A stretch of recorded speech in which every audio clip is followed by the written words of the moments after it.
Morning mga kapatid. Ayan, sa mga nakapanood sa akin sa Facebook page natin, kasi gusto ko humingi ng pasensya sa inyo dahil nagtry akong gumawa ng mga content doon na tutorial, pero karamihang mga nanonood sa Facebook kapatid ay talagang toxic. Yun, talagang sila, hindi sila maganda as turuan. Maganda sila pagkakitaan lang. Kaya pasensya na kayo kung nakikita nyo na nagpo-post tayo sa Facebook ng mga kabulastugan at mga katarantaduhan. So sinasadya po natin yan dahil sa Facebook po talaga tamang pagkakakitaan lang doon. Hindi ka parang wala kang dapat ibalik sa kanila, kundi dahil minumura, pinagsasalitaan ka ng hindi maganda. So unang-una hindi ako sanay na may gumaganon sa akin. So ngayon okay na, at ayun, gagatasan na lang natin sila para magkaroon tayo ng kawang gawa kapag medyo maganda na yung kinikita natin sa Facebook. Okay, ulitin ko lang mga kapatid, pasensya na kayo sa mga napapanood nyo sa Facebook page ko. So yung mga ginagawa kong content doon, kung hindi kayo matatawa, maiinis kayo malamang. Dahil karamihan na mga nanood sa akin doon, mga talaga bashers, kaya sinundan ko na lang kung ano yung trip nila at gusto nila. Okay, so ang tutorial natin ngayon ay para kung paano magpalit ng brake pad. Sa mga hindi pa marunong, try nyo panoorin kapatid hanggang dulo para malaman nyo kung paano. Okay, so salamat kapatid, sana pa maintindihan nyo yung sitwasyon. Alright kapatid, palit tayo ng brake pad para sa mga hindi pa nakakaalam kung paano magpalit ng brake pad. Ayan, basic lang ito, pero sa mga hindi pa nakakaalam, tingin ko matututunan nila ito. So may bolt lang na dalawa yung pinaka-bracket nung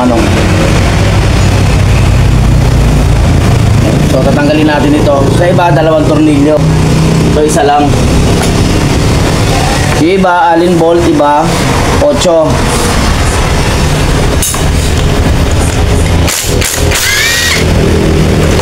Pag nahugot mo yan, laglag na yung brake pad.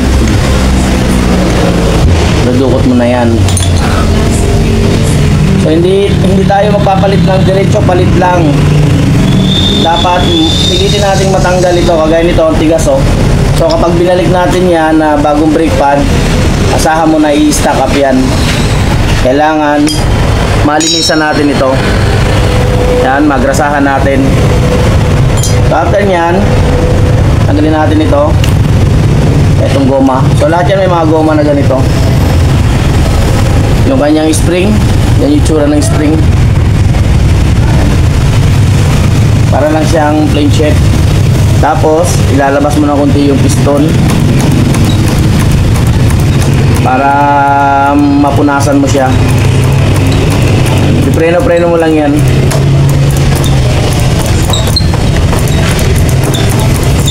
Kapag lumabas na yung portion na malinis, okay na yan.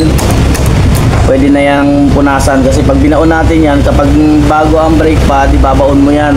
So pag binaon mo yan na may dumi, papasok sa loob.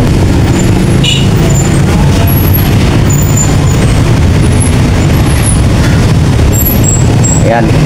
So iikutin mo yan para masundot mo yung sa ilalim.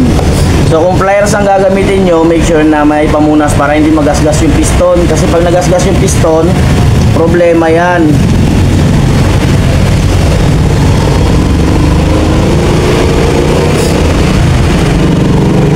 Okay. So kailangan maiwasan yung magasgasan yung piston. Kasi pag nagasgasan yung piston, problema tayo niyan. Then, pag malinis na, pasok na natin. Kuha lang tayo ng malaking tools. Kung wala tayong malupit na special tools para dito, so madali lang naman yan. Gaganyan nyo lang. Okay. So may iba-ibang paraan to ng pagpasok, no? Bahala na kayo kung anong discarding gagawin niyo. O ayan. Then linisin na natin ng palibot.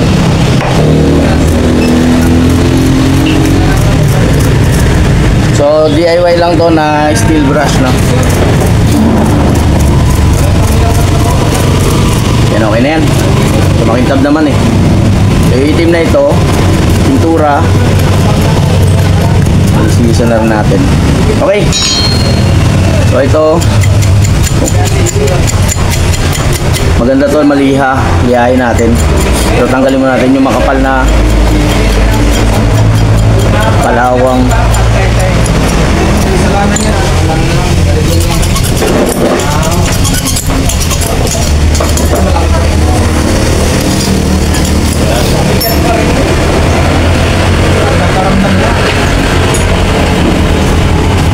Okay.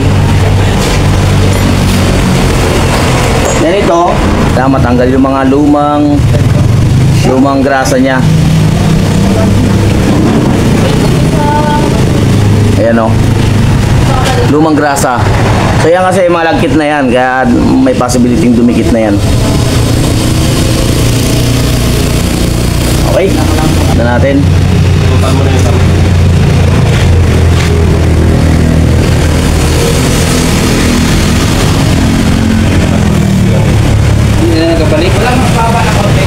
Okay naman, bumabalik naman, kaya lang nagpapalit tayo ng brake pad, kailangan malinisan talaga.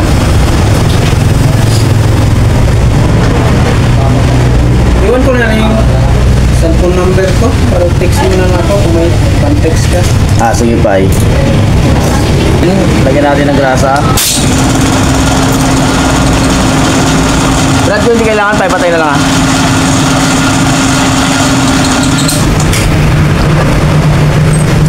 Yun. Tapos check natin bawat isa kung malambot lang. Ayun o, malambot lang. Kabila. Ayan. Okay na to. Huwag lang sobrang dami ng grasa kasi babara dito. Kagaya nito, sobrang grasa nito. Babawasan natin. Pasulo. Ayan. Pag sobrang grasa, hindi siya babaw ng gusto. Pipigilan siya ng grasa. Ayan. Ayun o. So, kailangan dikit na dikit siya. Ayan. Okay na. So ito, ikakabit na lang natin ito. Huwag kalimutan ng spring.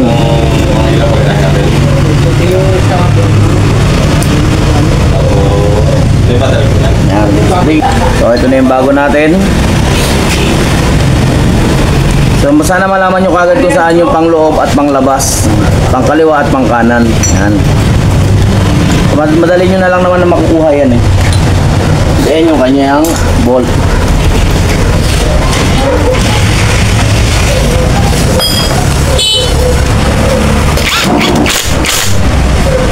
So kung alin bolt yung